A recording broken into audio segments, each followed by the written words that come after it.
Olá, meu nome é Luiz Felipe Maia, médico radiologista da FIDE. O objetivo desta pílula do conhecimento é fazer uma revisão da anatomia da região inguinal, tipos de hérnias e sua caracterização ultrassonográfica.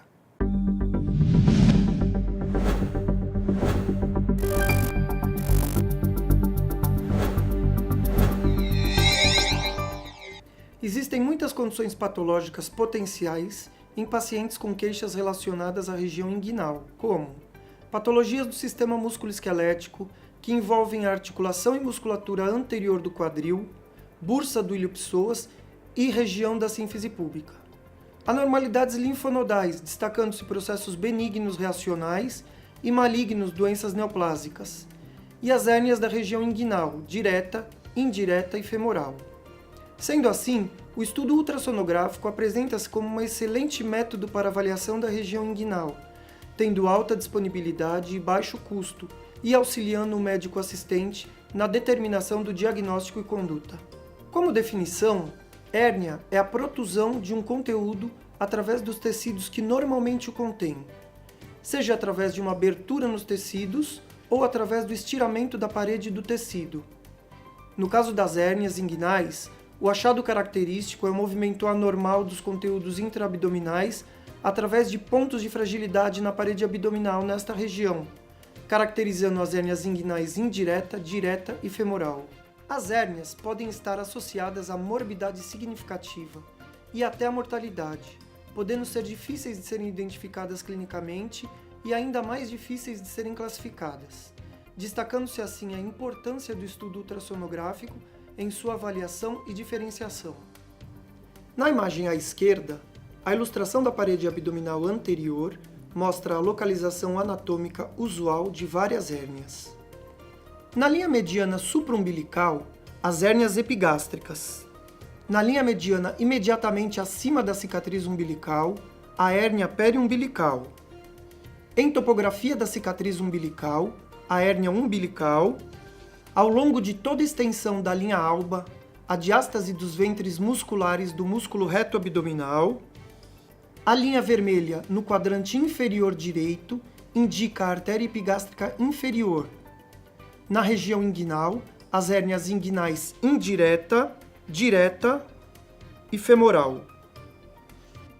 Na imagem à direita, a ilustração da parede abdominal anterior mostra 3 incisões cirúrgicas. A incisão abdominal inferior de Van Esteel, a incisão subcostal e a incisão vertical da linha média, potenciais sítios de hérnia incisionais.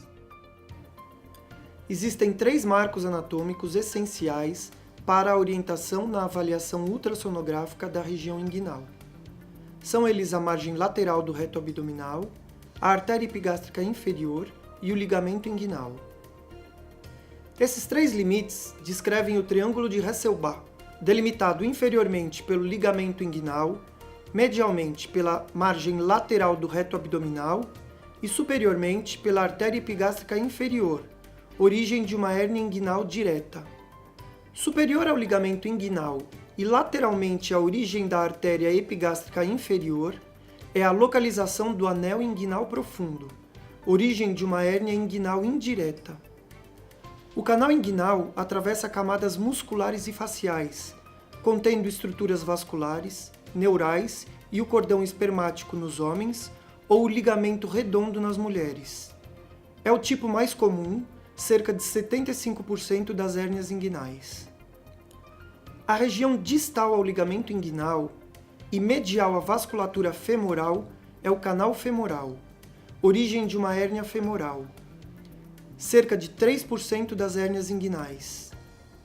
Ilustração da região inguinal à direita sem e à esquerda com hérnias. A ilustração da região inguinal mostra o músculo reto abdominal, vasos epigástricos inferiores e ligamento inguinal. A ilustração à esquerda mostra hérnia inguinal direta no triângulo de Hesselbach, hérnia inguinal indireta com intestino que se estende através do anel profundo, canal inguinal e anel superficial,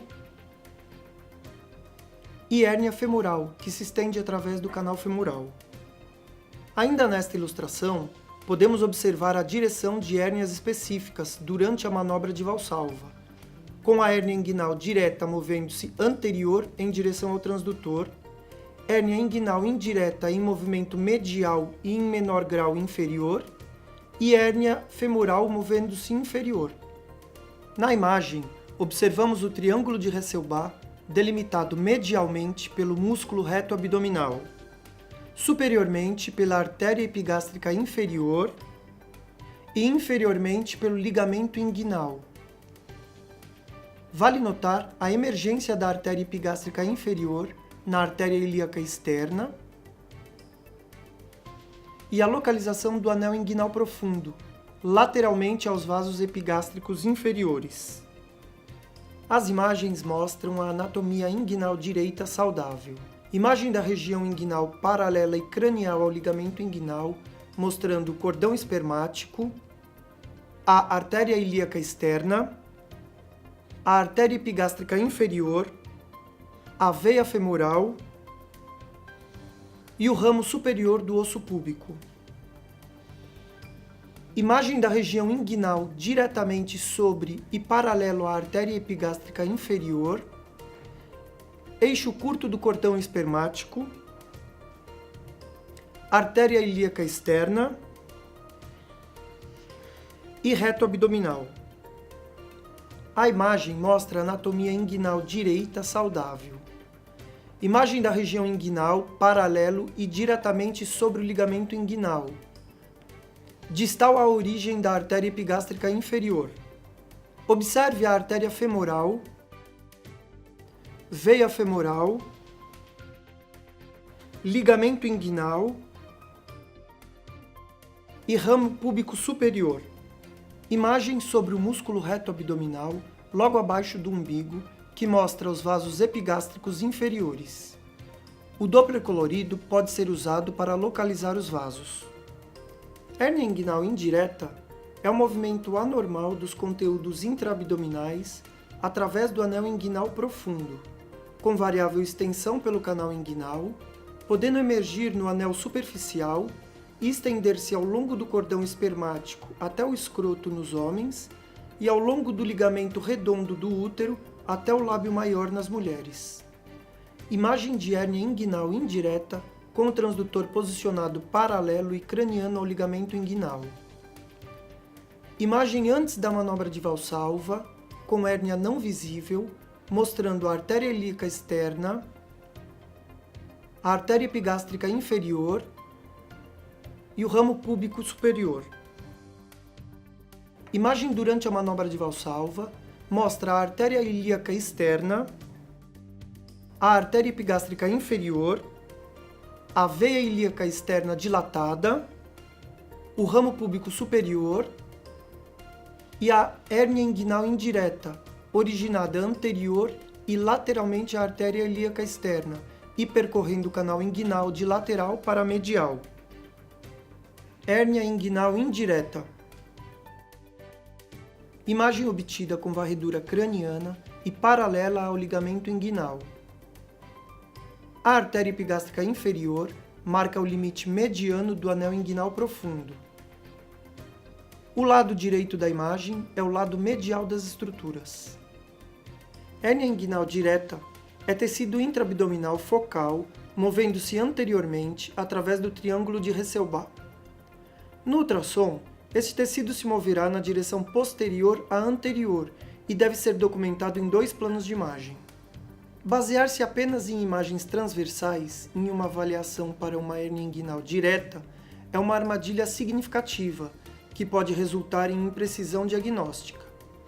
Com a manobra de Valsalva, esta hérnia projeta diretamente para a frente do transdutor. Hérnia inguinal direta.